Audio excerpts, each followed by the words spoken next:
Rhodri. Is there anything that Lionel Messi is better than you at? It's opinions. I respect your opinions. Maybe in your opinion Messi is better than me, but in my mind I'm better than him. I do it again. Add it up, bankroll, euro, peso, add it up. I'm just doing me, everything is on me. Oh, you matter what? Add it up, bankroll, euro, peso, add it up. I'm just doing me, everything is on me. Oh, you matter what? Told her if it's all me, everything is on me. Gon' back it up. Matter what? Told you I'ma do me. Why you hating on me? It's not adding up. I do roll like a Mack truck. Country heart, I might cop a farm and go act up. Lot of scars, I was cold-hearted, now I'm back up. Keep it real, I do this once a month, I don't rap much. I just hit the money and go stack up. Only buy cars and get tatted up. All that other bull, it don't matter much. You only climb me, I put the ladders up. No fault, I done doubled up on the workload. I think I fell in love with the bankroll. Pray up, get money, then we lay low. Add it up, bankroll, euro, peso, add it up. I'm just doing me, everything is on me. Oh, you matter what? Add it up,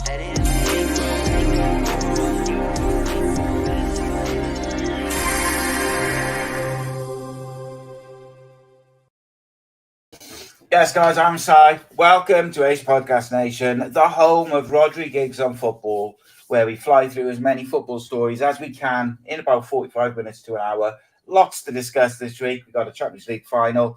We've got some England news going into the Euros. Quite interesting stuff going on with the squad. The less said about Wales versus Gibraltar, the better. And we'll be going through our all-time Premier League 11s towards sort of last 20 minutes or so of the show. So, like your suggestions for who you think should be in it, who shouldn't be in it, etc. Is there anyone you think maybe is a bit overrated? John Terry, anyone that you think doesn't deserve to be in there? We'll be giving ours. I'm sure people will agree, some will disagree, but it is what it is. I'm, as ever, joined by former Salford City, FC United, Aberystwyth Town, Bangor City, and of course, Mosley. It is none other than Mr. Rhodri Giggs, fresh off the golf course. How are you, my friend? You good? Yeah, good, mate. Just, feet are killing me, but yeah, just a good round of golf. Sun was out, bats out. There we go, mate. So, I think what I wanted to do, mate, to start off, I want to touch on the England squad a little bit, because obviously there's some headlines there. But we're not going to go too deep into it because we're going to focus like the next few weeks on the Euros and stuff going into the tournament. But I just got to discuss it because there's some big names omitted and some interesting choices in. He seems to have gone for the youth, which I think is a very good decision. He seems to have gone for the players in form, which I think is quite unlike historically what England do.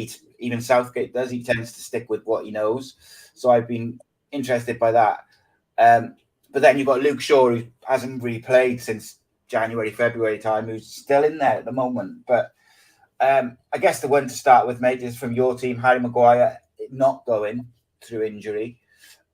That is a blow to him because regardless of what people think of Harry Maguire, he's had a decent season for United. He's shown a lot of mental strength to come back and have that decent season after losing the captaincy and poor form, etc.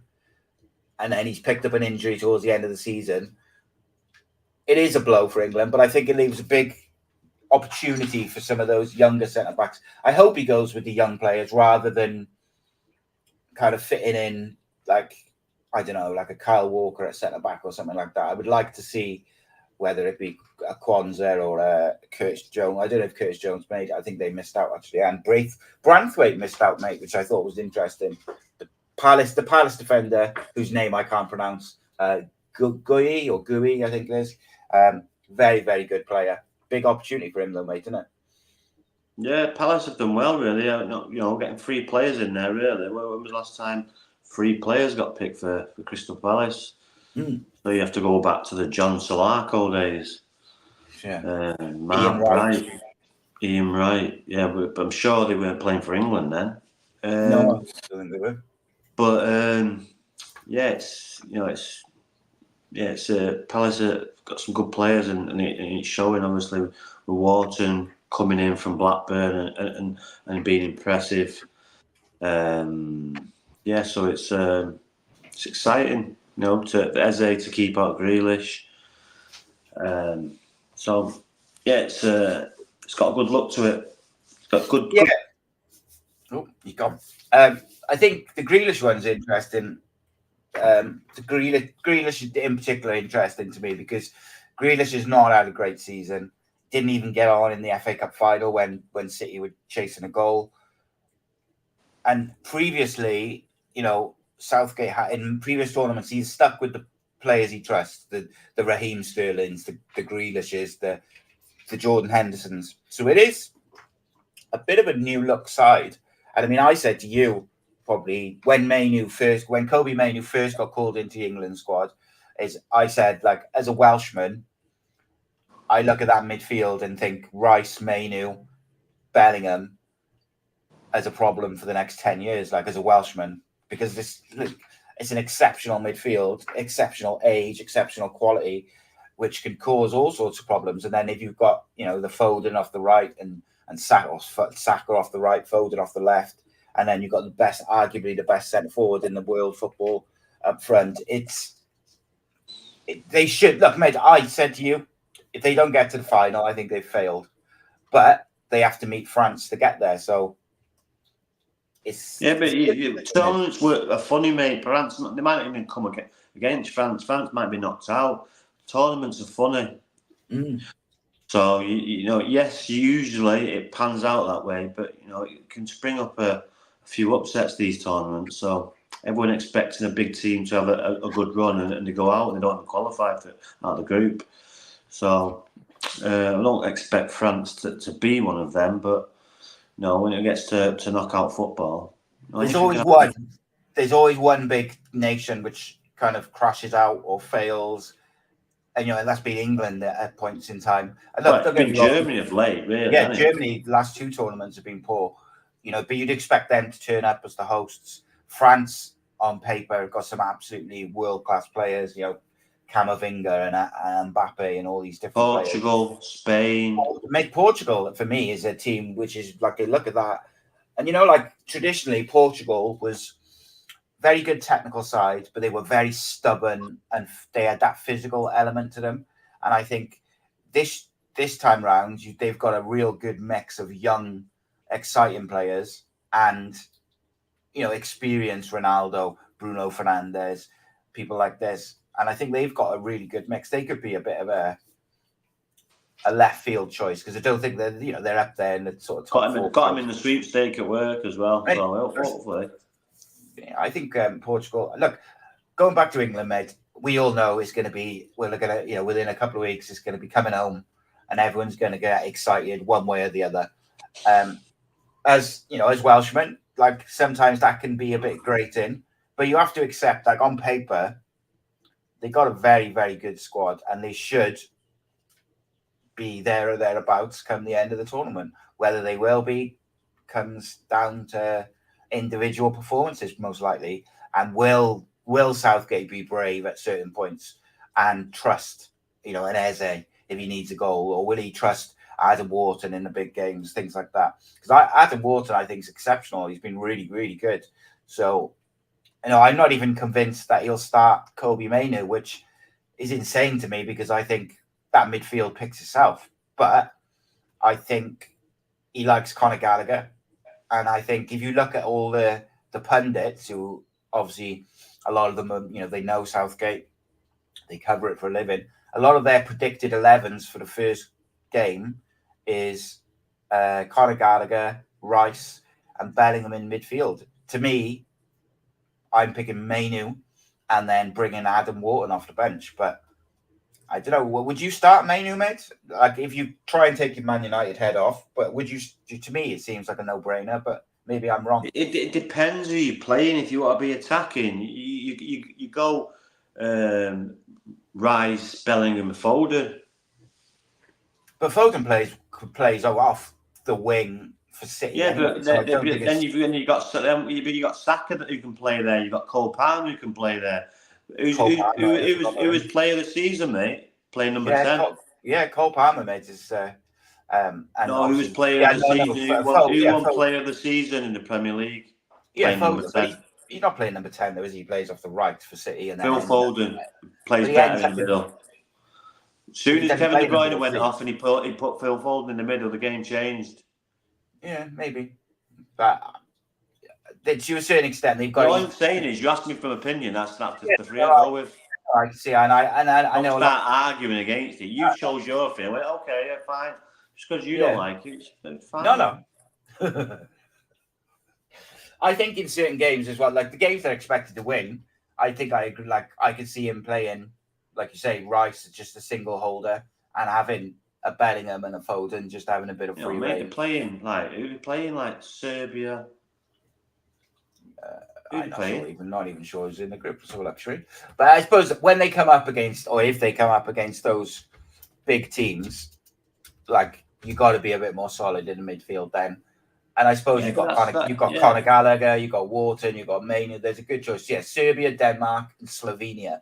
I mean, let's be honest, they should coast that group, really. Denmark played quite well last night, but, on paper, England should win that group. Who's the third one? Slovenia. Yeah, so there's a couple of banana skins there, but if they perform to the maximum, they should breeze past all three, really. They should. But we've seen before, mate, it doesn't always happen. No, it doesn't, but, they should do. But, Denmark, Ericsson, I'm sure, will perform. They've got Højlund, who's at a big club. And Serbia are always difficult. Yeah, these, like Serbia and Slovenia, will put 11 behind the ball. They'll be physical. And England will have to try and break them down. Technically sound as well, though. These players are technically sound now from these countries. Yeah, I mean, years ago, there was always like a couple of whipping boys in the group stages. And I don't like even, Slovenia and Serbia. Yes, England should win, but they won't lie down and, be taking 5-6 goals against them. Slovenia, like they'll be, like you say, technically sound, set up well. They'll be organised. They all play in Champions League and Europa League and all these different competitions. They're top level players. It's going to be fascinating, mate. But we'll take a deep dive into the Euros. Oh, just quickly, do you understand why he's taken that risk on Luke Shaw? Because it is a risk. Yes. Because later in the competition, they're going to need him. Yeah, so it's worth a risk. A key position. Yeah, I mean, like people argued with me. I was saying a couple of seasons ago, like I think when he's fit, Luke Shaw is one of the best left backs in the world. But the problem has been obviously. Now, if he goes there and doesn't end up playing at all, then you'll know it's a bad decision. But you might go on to win it without him playing. So you just never know how these things are going to pan out. There's so many things that twists and turns that can happen. So, but I'm looking forward to it now. Week tomorrow, and we're off, aren't we? Yeah, I was saying to my mate earlier, like, it's so much more enjoyable in it when there's a tournament on in the summer. Otherwise, the football finishes and it gets a bit frustrating. 100%. 100%. Last week, mate, we had the Champions League final. Madrid picking up the victory. On paper, it looks relatively comfortable. What did you make of the game? It wasn't. Dortmund should have been in 2-0 up at half time. The kid should have gone around the keeper and slotted it. He didn't. And there was another chance that they had that they should have put away. Big chances. You got to put them chances away in the final, especially against a dogged Real Madrid who've done that all season, really. A manager that doesn't panic, sticks with his system, and trusts his players, and they ultimately rewarded him again. So yeah, it was a good win. Real Madrid, didn't it? So they just have a knack of doing it. Yeah, even though they're young players, it's just that mystique around that club. But Dortmund will be kicking themselves. It's a one that they go away and think we could have won that. Yeah, they had the chances, particularly in the first half. And Madrid, it's almost like you say, even with a young side, they seem to understand that. We might be under pressure now in the first half, but come as at some point in this game, we're going to be on top. And when we are, we will take our chances. And 9 times out of 10, they do. They're clinical. And I'm just impressed. Like, they got such a good young, like, nucleus of our squad. And then they got, surrounded by some real experience in there. Obviously, Tony Cruz finished. We talked about him last week. Had a great game. But even the lad who scored the goal, what's his name? Oh, I forgot his name. Carlyellaway, Nacho, these players, they're important to bring in all the, the Vinicius Juniors, the Bellinghams, the Rodrigo, and then they go sign Mbappe, and then they got this Hendrick coming, whatever his name is. So forget about it. Yeah, it looks like we're in for another sort of era of Madrid dominance, but you just never know, do you? Like with these big signings, sometimes they don't come off. But you're looking at that team on paper, it looks like a team which is going to dominate the Champions League for the next 5-6 years. But as you say, you never know. Like, City looked like they were going to dominate it, and they've won it once in that period. As that period's coming to an end now, it's another question. Is Pep going to leave next year? There's a lot of interest around the manager merry-go-round at the moment. I think still no decision on United, mate. So I'm not going to focus too much on that until we get a decision. Just a quick question on it though? Do you think? Excuse me, sorry. The longer it's gone on now since they haven't either sacked him or made a statement to say they're keeping him, do you think that goes in his favour or against him? God knows. Who knows? Because I've got a theory. You think they was going to do it? They do it quicker rather than later. But who knows? I just wonder whether they've left it because he went straight on a holiday, Ten Hag. So I just wonder if they've kind of just left it. Well, the longer it goes, so they didn't sack him straight after the win, basically. So they kind of don't look as bad. But like you say, the longer it goes, you're kind of thinking, well, they've got to keep him because they can't just not have him. They can't leave it until a week before the season. So we shall see, mate. We'll obviously touch on that subject when it's clarified either way. But throughout this season, mate, since Christmas, we've been doing greatest striker, greatest winger, greatest midfielder of the Premier League era. So what we said is at the end of the season, we pick our all-time Premier League 11, and then we do one sub for each position as well. So like one defender, one midfielder, one striker. We generally have done them like off the top of our heads, which means we miss out some players and stuff like that. But I am fascinated to see if certain players do or don't make it, like for you, because I know there's some people who have certain players, in their all-time Premier League 11s, which I don't have in mind. So I'm kind of interested. You always have that recency bias and the nostalgia bias as well, because obviously you've grown up watching United home and away through some very successful times. So you're going to look fondly on that era, and people who watch now who've grown up and seen like Liverpool win a league or City win a league, Chelsea win the Champions League, they're going to favour those players. But it's all subjective, it's all opinions. But I am interested in what yours are. So first and foremost, mate, we'll go first 11. Who have you got as the greatest ever Premier League goalkeeper for your team? Say that again. Who's the greatest? Who's your starting keeper in your first, Premier League all-time 11? Peach Michael. No question. No one else. No question. So for me, it's clear. It's between Peter Schmeichel, Petr Cech, and Edwin van der Sar. I've kind of gone with Peter Schmeichel as well, simply for longevity. He did it for slightly longer than the other two, but I think Petr Cech is not far behind. And Edwin van der Sar, the only reason he's not right up with those two for me is simply because he came quite late in his career and didn't do it for as long in the Premier League with United. But that 2 or 3 years he was there was unbelievable. He won a lot. But yeah, he did all right for Fulham. Yeah, no, I understand that. But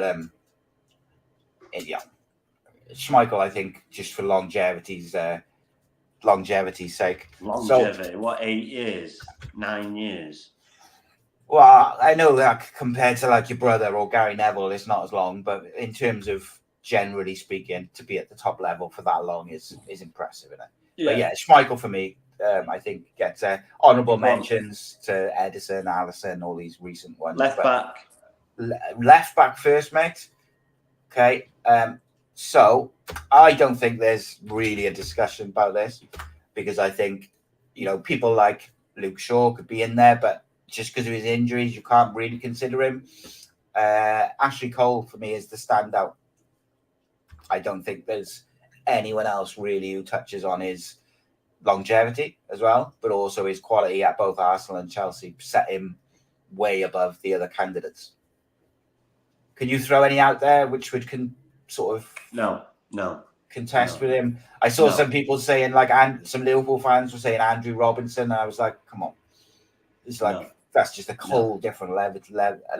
Yeah. And the thing is, you got to consider longevity. I'm going to say that word again. You got to consider defensive aspects, assists, the whole lot, clean sheets, their trophies won, importance to their team. Dennis Irwin, I think, is a very honourable mention. Maybe like a Stuart Pearce, perhaps, or he was a right back, Dennis Irwin. He was right-footed. He was right-footed, wasn't he? But he rarely played right. He could play left foot. His left foot was just as good as his right, but he was right-footed. So right back is always a controversial one for me because we talked about it before, the way Gary Neville underplays how good he was all the time. He was some farmer who was very lucky to play at the top level, and it's just rubbish. He was a top level right back, got assists, excellent defensively, was versatile, could play centre back, all over the place, and was all about his team. Won all the trophies. For me, it's between him, Kyle Walker, and Zabaleta, because I didn't consider Dennis Irwin for right back because he was a left back, but I understand why people would put him there. Gary Neville just squeezes it for me, but I understand the argument for Kyle Walker as well. What about you, mate?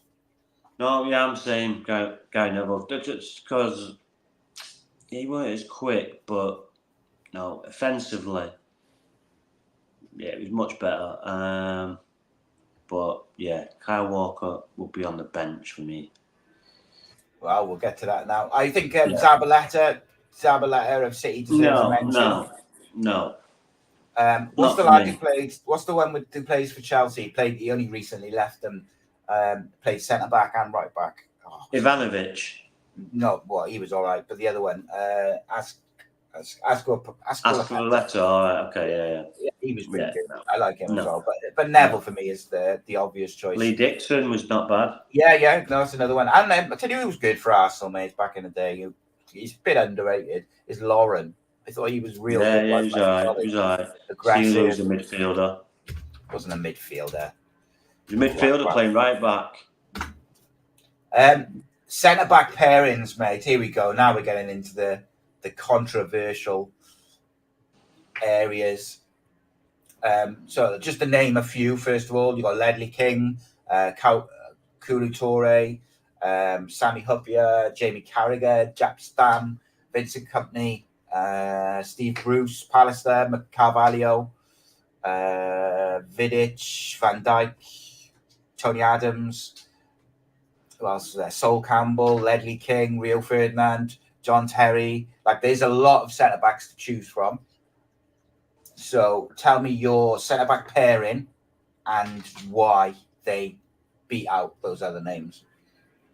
I was torn between Van Dijk and Jaap Stam. Rio Ferdinand's in, not standard, because he's the best one I've seen. Agreed. But I would probably go Jaap Stam. So Jaap Stam for me, I agree with you on Rio Ferdinand. No, in fact, I'm going to go Virgil van Dijk because Jaap Stam was only in the Premier League for 2 or 3 years. Yeah, and that's what I was going to say. So yeah, I'm going to go with Van Dijk.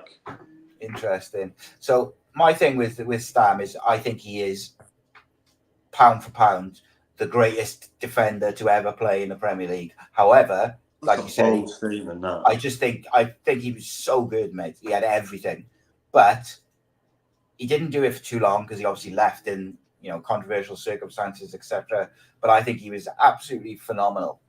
Rio Ferdinand is the best ball playing centre back there has ever been in the Premier League, and I think he's the first choice centre back, and then he's picking a partner. Someone who I particularly really like is Tony Adams, and I think sometimes that kind of recency bias takes over a little bit. But Gary Pallister and Steve Bruce as well, they were excellent. Vidic, I think, deserves a mention as well, yeah. But as a partnership, if you looked at the best centre-back partnerships, I think Vidic and Ferdinand are probably right up there. Van Dijk, it's difficult, right? Because he's won everything. He's performed at a very high level.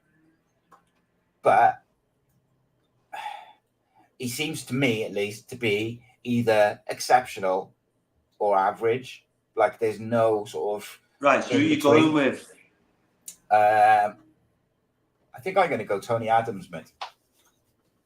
Really like quality defender, physical, good on the ball. Better than John Terry, yeah. Mate, John. I just don't think John Terry. Don't get me wrong, an excellent centre back, excellent Premier League player. But for me, I could list 4 or 5 centre backs who've played Premier League football who I would rate above him. I just don't think he's as good as people think he is. Like if you look at some of the partners he played with, like Ricardo Carvalho, what a defender he was. He read the game so well that I think he helped John Terry look better. Now, I'm not saying John Terry's shit. I'm just saying, for me, he's not that top level. Okay. But people will... Right, midfield. Oh, here we go. What are we doing? 4-4-2, is it? Effectively? Or do you want to do like 4-2-3-1 or whatever? Well, you do what you want. I'm doing 4-3-3. No, mate. Yeah, go on. I'm going to do 4-3-3, thinking about it. That suits me better. First midfielder on the list, mate, who you got? Steven Gerrard.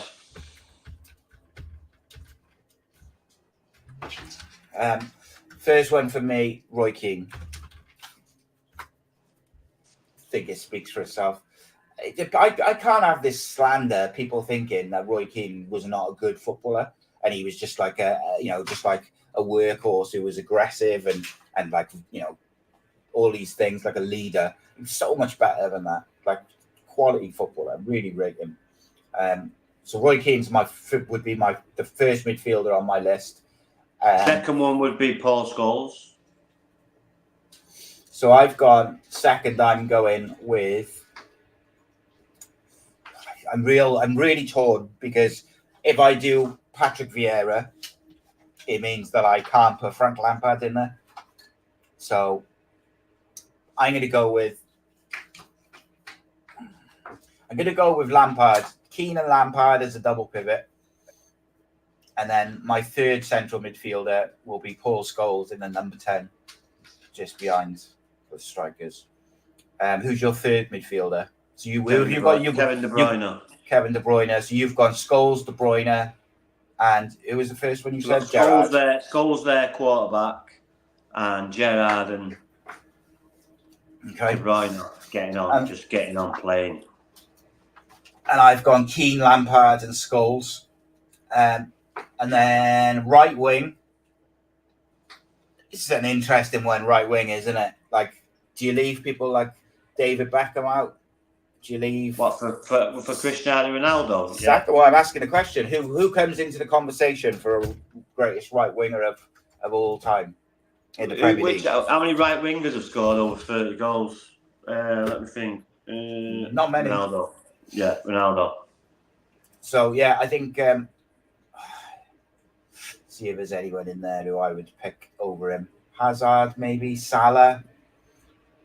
I think Ronaldo is the obvious choice, and he broke all the records. So for me, I'm going Ronaldo on the right, and then So we got a centre forward and a left winger. Let's go with the left winger first, mate.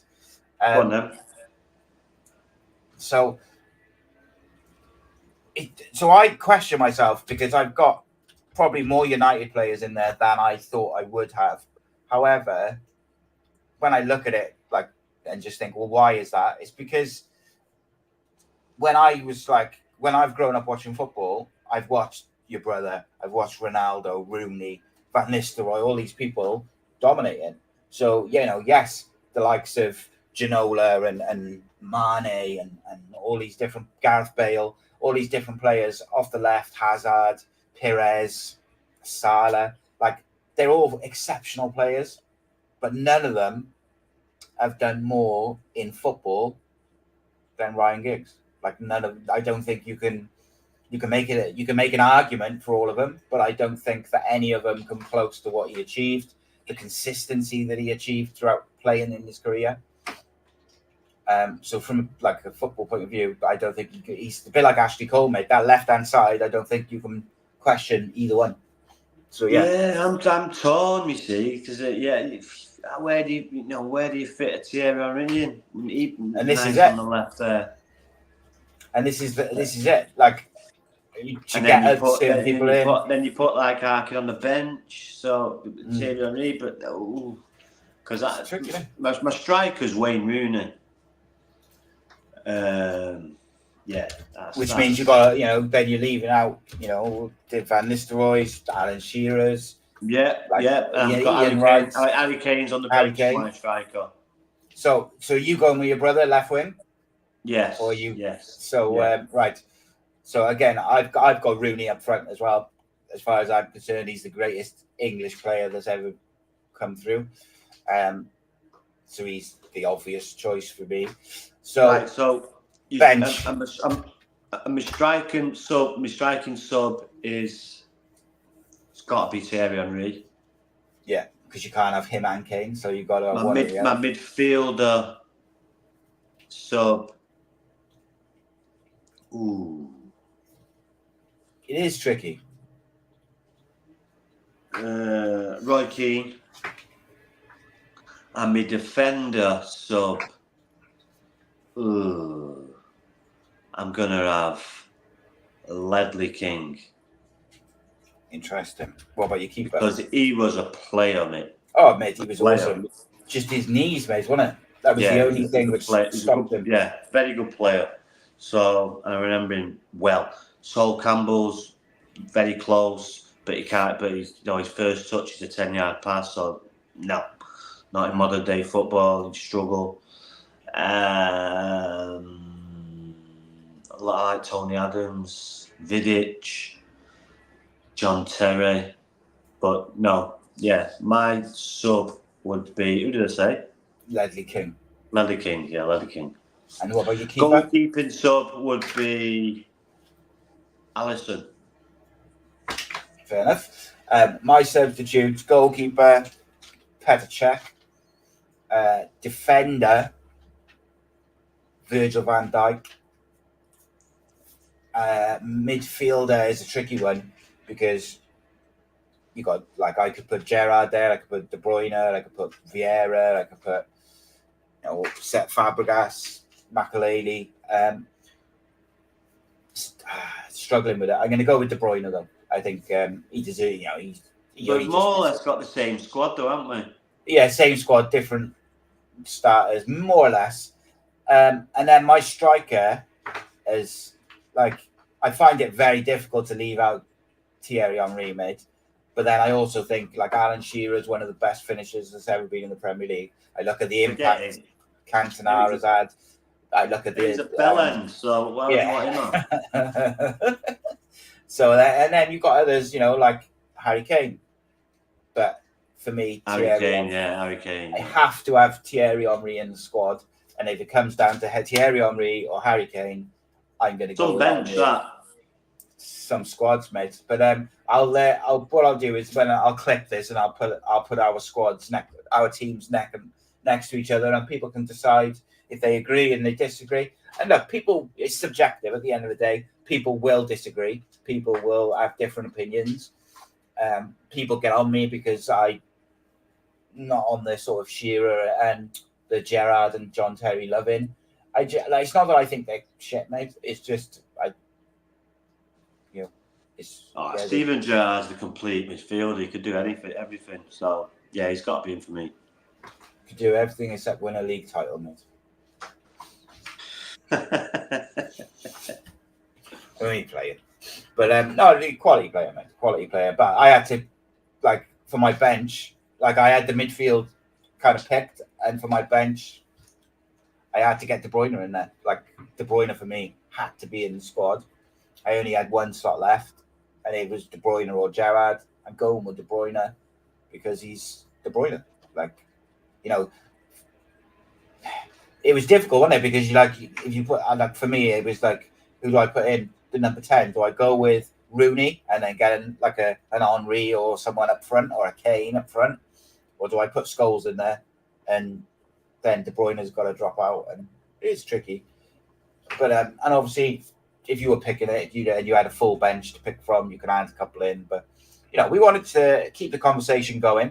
But we will continue the top 10 lists next year. We'll just have to come up with some different ideas. Maybe we'll expand it to the Champions League, or we'll do some goals and stuff like that. There's all sorts. Maybe do a Euros at 11. Yeah, mate, that's a good one. That is, yeah. Well, like at the end of a tournament, do who's been the best left back, who's been the best right back in the tournament? Yeah, we'll do that. Yeah, we'll do that coming into the final, mate. Obviously, we'll be previewing the final, and then we'll pick a same thing, 11 with one for each position on the bench. If I had to ask you now, mate, who do you think is going to win the Euros? We're going to do a full preview, but I'm just interested in where I've got Portugal on my sweepstakes stake at work, so hopefully that. But England have got a good chance. It's always the usual suspects, isn't it? Italy, Spain, France, England, Portugal. All right, then. Let's put it another way, then.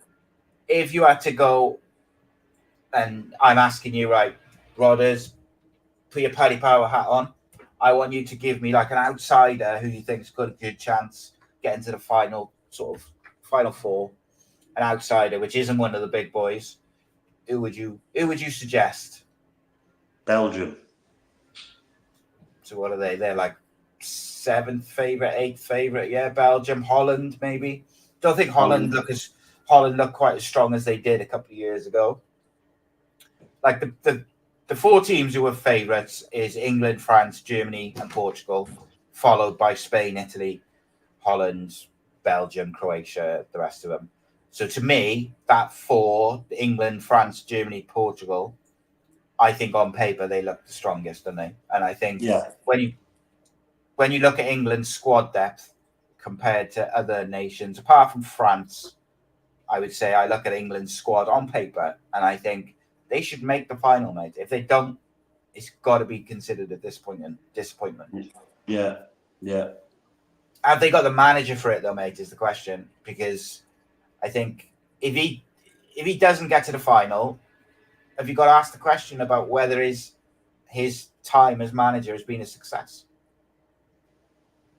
I think you have to, mate, because I think what they got to, semi-final and finals of the Euros and the World Cup the last couple of times, should have beaten Italy, really. I think it was there for the taking, wasn't it? 100%. That squad is interesting, mate, because if something happens to Ramsdale, if something happens to Pickford, like he gets a suspension or he's injured, you're looking at Aaron Ramsdale or Dean Henderson as the keepers. Like, that is, I don't know. I'm not sure they're it's very rare the keeper gets injured, though, isn't it? But like, you look at the defenders they've got, like Kyle Walker, Trippier, John Stones, Konza, Joe Gomez, Luke Shaw, Trent Alexander, Lewis Dunk, and Gui.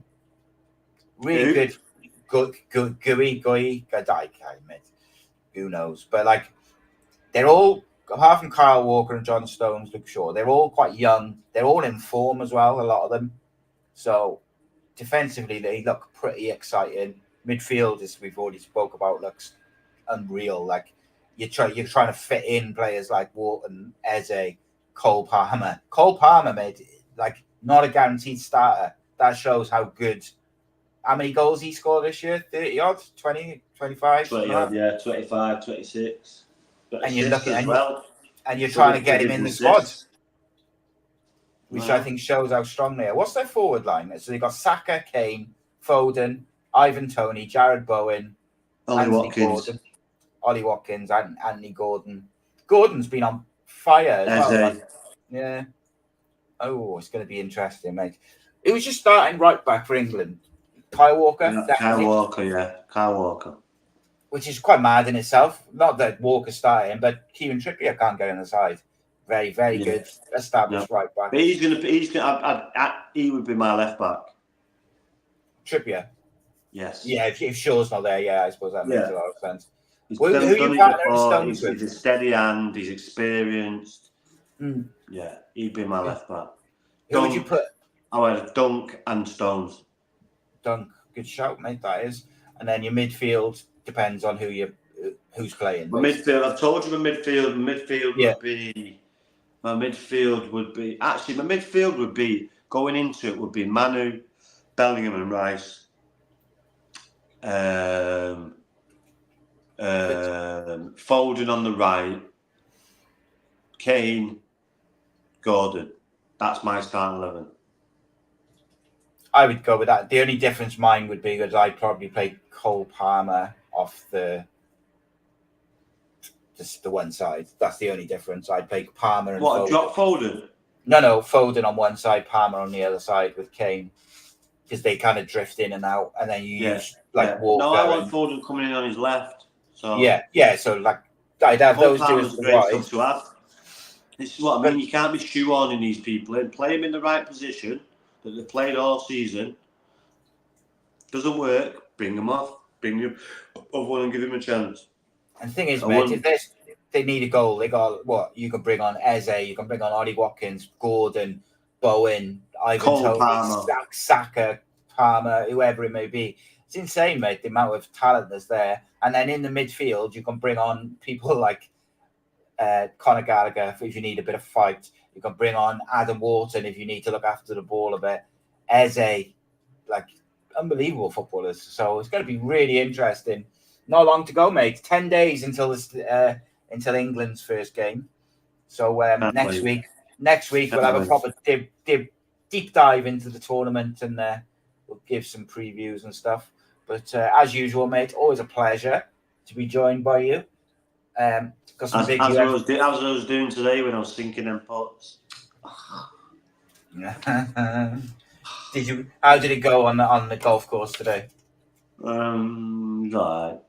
Just a warm up, really. Just a warm up. Got a big comp on Sunday. Knockout comp. Foursome comp. Where's that to? Tivrington, up in Cheshire somewhere. Nice course. Beautiful. Weather's supposed to be good on Sunday as well, isn't it? So looking good. We'll see how we go. Got some big UFC fights coming as well, mate, over the next weeks. Conor McGregor called off his press conference, didn't he? Yesterday. We'll see what's happening there. But the Manchester one's coming up soon as well. So even though it's still Manchester time, American time, so I'm counting the weeks down, mate. 6 weeks that we are, and then I'm off for 6 weeks. So we've got the first week out of the way this week. Well, it's Friday tomorrow, and then we've got 6 weeks left. I'm on the countdown for my 6 week holidays. So I just looking there, mate. You've got Conor McGregor versus Chandler is the 30th of June, which is no time away. And then obviously you've got the Manchester card is in July, I think, isn't it? 304. Leon Edwards. Tom Aspinall. John Jones, Stipe one coming up as well soon. What's that? Is that? I don't know. It'll probably be August, September, but it's coming up because I've heard Dana White talking about it. So, yeah. There's some wicked fights on that Manchester card, mates. There's just so many good fights. Paddy the Baddy, Oban's fighting, Modestus is fighting. Got a few mates on there as well, I just realised. Yeah, you going to wander down there, or is the time putting you off? It'll be chaos in there for a big fight coming on like 5-6 in the morning. Yeah, people will be off the kites in there. Can't be doing with that, mate. Forget that. Yeah, beautiful. It'd just be hassle. It's like 5. They're playing it's Vegas time. Yeah. In Manchester. So you'd be like the main card would go off like 5 in the morning. There'd be jaws all over the gaff in there. Forget that. Yeah, it's just hassle, mate, isn't it? Just hassle. Yeah. I'm just I'll be gonna in my bed, watch it on YouTube and watch it when I get up in the morning. Yeah, I'm just gonna get up at about 5 anyway, so I can turn it on and the main event will be coming on. Yeah, might do that. Might be a good idea. Wake up at 4, watch it. Couple hours then. Go back to bed. Yeah. Beautiful, mate. Right. As always, mate, a pleasure. I will see you next week. And we'll also be back with some new episodes of Gigs with guests as well. And Gigs will actually be on this one. But we got some good ones coming up. So we'll see you in a bit. Again. Got some gigs with guests, but you're actually going to be there. We'll get some sorted, yeah. Need to get busy, don't we? Yeah, we got some good ones coming, mate. Got some good ones. In a bit.